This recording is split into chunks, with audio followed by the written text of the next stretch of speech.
పైకప్పులు ధ్వంసమైపోయాయి. రైతులుగా పంటలు పండించగలం. ఇంటికి కప్పులు, వంటికి దుస్తులు కావాలంటే డబ్బులు కావాలి. అవి ఎక్కడి నుంచి తెద్దాం? నీవేమీ బెంగ పెట్టుకోకు బాబాయ్. నేను అంతో ఇంతో చదువుకున్నాను. పాడైపోయిన పొలం మళ్ళా సాగులోకి దించి మీరు పంటలు పండించండి. నేను బడిని బాగు చేసి పన్నంటి మన బిడ్డలకు చదువు చెప్పి వారి బంగారు భవిష్యత్తుకు బాటలు వేస్తాను. ధన సంపాదకులుగా తీర్చిదిద్దుతాను. నీవైనా చదువుకొని ఏదైనా కొలువు చేయరా అంటే విన్నావు కావు. ఇప్పుడు చూడు ఏమైందో. అధైర్య పడకున్నా, చదువుకుంటాను, మంచి ఉద్యోగం సంపాదిస్తాను, మన బతుకులు బాగుపరుస్తాను. అమ్మా, నన్ను ఆశీర్వదించు. మంచి గురువులు చేరి బాగా చదువుకో నాయనా.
మీ వద్ద విద్య నేర్చుకోవడానికి వచ్చా.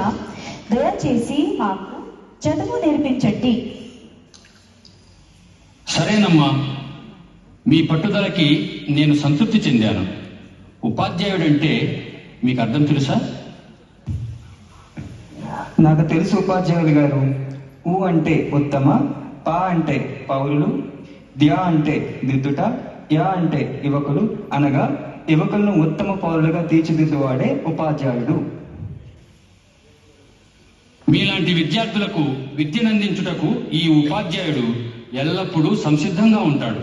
రండి, పాఠశాలకు వెళదాం. ఒరేయ్ పిల్లలు, ఇది భారతదేశ పటం. దీన్ని ముక్కలు చేసి మీకు ఇస్తున్నాను. మీరు మళ్ళా భారతదేశ చిత్రపటాన్ని సరిచేసి ఇవ్వగలరా? ఓ, మేము చేసి ఇవ్వగలం గురుగారు. సరే, మీరిద్దరూ సరిచేయండి. నేను వీళ్లతో కొన్ని ప్రశ్నలు అప్పచెప్పించుకుంటాను. ఎలా, నేను మిమ్మల్ని అందరినీ సైంటిస్టుల పేర్లు చదువుకురమ్మన్నాను. చదువుకొచ్చారా? గుడ్. ఎరా, ఏం పేరు చెప్పావు? నిన్నే ఏం పేరు చెప్పావు? వసీకరణ సార్. అదే సార్, రోబో సినిమాలో వసీకరణ కూడా సైంటిస్టే కదా అని. నువ్వే పేరు చెప్పావు? మా అవ్వ సార్. కాదు సార్, మా అవ్వే. అవ్వ? ఏం కనిపెట్టిందిరా మీ అవ్వ? పొగొట్టాం సార్. ఉప్పు ఉప్పు అవుతుందా సార్? అది అలాగే సార్, అలాగే ఇదే సార్. నిలబడి లే లే. కాదు సార్, అలా చెప్పకూడదు. వసి లేరా లే చెప్పాలి సార్. ఏమ్మా, ఇంత తొందరగా ఈ చిత్రపటాన్ని ఎలా సరిచేశావు?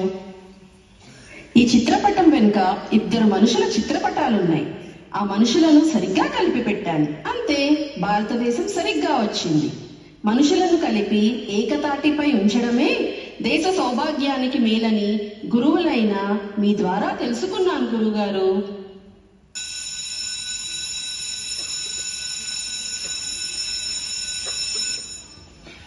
ధన్యవాదాలు.